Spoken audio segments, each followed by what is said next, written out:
औज़ुबिल्लाहिमिनश्शैतानिर्रजीम बिस्मिल्लाहिर्रहमानिर्रहीम। सबसे पहले तमाम व्यूअर्स को अस्सलाम वालेकुम।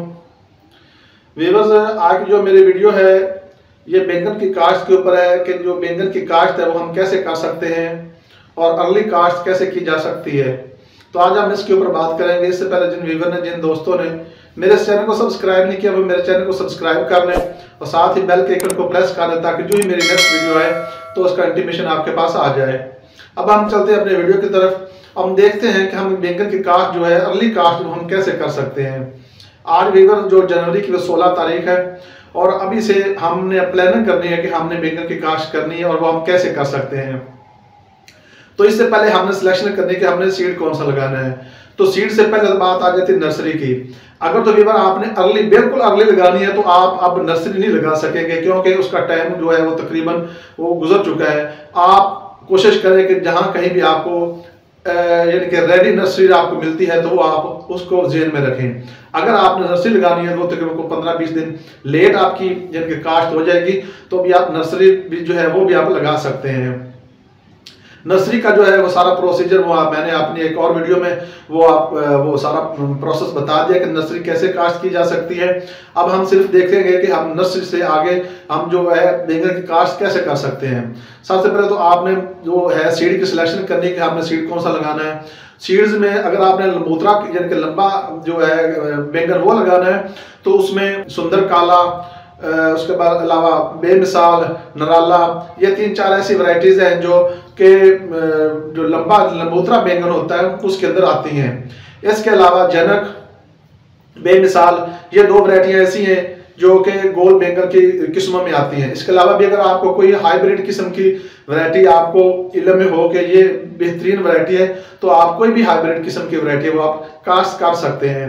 अब हम अपने असल टॉपिक की तरफ आते हैं। हम देखते हैं कि हम बैंगन की काश्त कैसे कर सकते हैं। व्यूअर, सबसे पहले तो आपने जमीन को अच्छी तरीके से तैयार करवा लेना है। 3-4 हाथ चलवा के उसके बाद रोटावेटर या डिस्क जो भी आपको अच्छा लगता है स्वागा वगैरह डलवा के जमीन को बिल्कुल अच्छे तरीके से आपने रेडी कर लेना है। इसके बाद आपने कोशिश करनी है कि जहां पे आपने वो खालियां निकलवानी है तो वैसे उन खालियों के अंदर या जमीन को तैयार करते वक्त आपने कोशिश करनी कि 1 बैग डीएपी और 1 बैग एसओपी अगर वो डाल लें तो ज्यादा बेहतर है। अगर एसओपी आप नहीं डाल सकते तो नो प्रॉब्लम। इसके बाद जो है व्यूअर आपने खालियां निकलवा लेनी है। खालियां आपने ऐसे निकलवानी है कि एक खाली से दूसरी खाली के दरमियान का जो फासला है वो अपने 2.5 से 3 फीट रखना है। जितना फासला है इस बैंगन की फसल को ज्यादा आपको यानी कि वो मिलेगा, वो हवा उसके अंदर दाखिल होगी उतना इसके ज्यादा भरपूर पैदावार होगी। तो आपने एक खाली से दूसरी खाली के दरमियान का जो फासला है यानी कि जो बेड का जो साइज है वो आपने 2.5 से 3 फीट रखना है। और जो इसका आपने एक पौधे से दूसरे पौधे का जो डिस्टेंस है वो तकरीबन को 1.5 फीट रखना है। यानी कि एक पौधे से दूसरे पौधे का दरमियान का जो फासला है वो 1.5 फुट हो और एक खाली से दूसरी खाली के दरमियान का जो फासला है वो 2.5 से 3 फीट हो। तो इस तरीके से आपने बेड बनवा लेने हैं। बेड बनवाने के बाद आपने इसको पानी लगा देना है। पानी लगाने के बाद आपने नर्सरी जो है आगे शिफ्ट कर देनी है।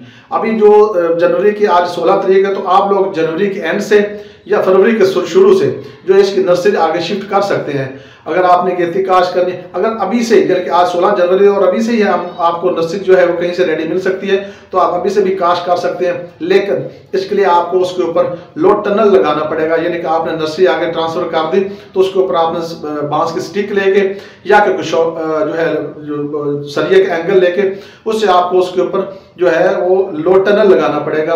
तो इससे बेहतर कि अगर आप इससे बचना चाहते हैं तो आप जनवरी के एंड पे या फरवरी के शुरू से जो है आप लोग नर्सरी जो है लेके जो बनी बनाई नर्सरी यानी कि रेडी होगी वो किसी से पता करके आप लोग बैंगन की काश्त कर सकते हैं।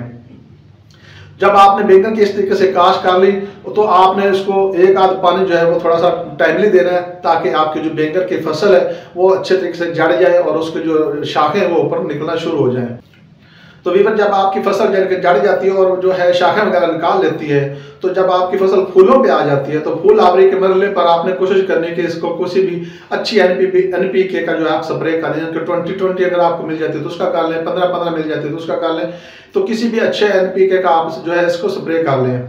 जब आपकी जो हार्वेस्टिंग है यानी कि जो फ्रूटिंग है वो स्टार्ट हो जाती है तो हर 3 से 4 चुनाइयों के बाद कोशिश करें कि इसको हाफ बैग यूरिया या नाइट्रोफास को हाफ बैग या 1 बैग जो है इसको आप लाजमी डाल लें। इस तरीके से आपकी जो फसल होगी जैसे जैसे आप उसकी चुनाई लेते जाएंगे ऐसे ऐसे जो आपकी फसल जो साथ साथ जैसे जैसे आप उसको खुराक देंगे, उसको स्प्रे वगैरह का या उसकी खुराक का मुकम्मल ध्यान रखेंगे तो ये भी आपके साथ फसल लॉन्ग अरसे तक जो है चलेगी।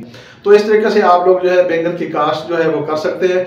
और जो भी बड़े किसान है, छोटे किसान है, उनको कम से कम चाहिए कि 1 आध एकड़ जो है या 2 एकड़ बैंगन लाजमी काश्त करना चाहिए, क्योंकि ये ऐसी फसल है अगर इसकी सही तरीके से देखभाल की जाए और सही तरीके से इसको संभाला जाए तो ये भरपूर पैदावार देती है। और तकरीबन हमारा कुछ रोज़मर्रा के जो अखराजात हैं या हमारी फसलों के जो अखराजात हैं वो तकरीबन ये सारे अपने ऊपर बर्दाश्त करती है और हमारे खर्चे जो है वो इजली सारा साल चलते रहते हैं। ये फसल ऐसी है जो अगर इसको आप अभी से जो लगेगी, इसको अगर आप सही तरीके से संभाल सकते हैं, बीमारियों से या कीड़ों से जो है बचा सकते हैं, या सुंडियों से बचा सकते हैं, इसको हमले को बचा सकते हैं, तो ये आपकी भरपूर फसल जो है ये काफ़ी देर तक आपके साथ चलती है।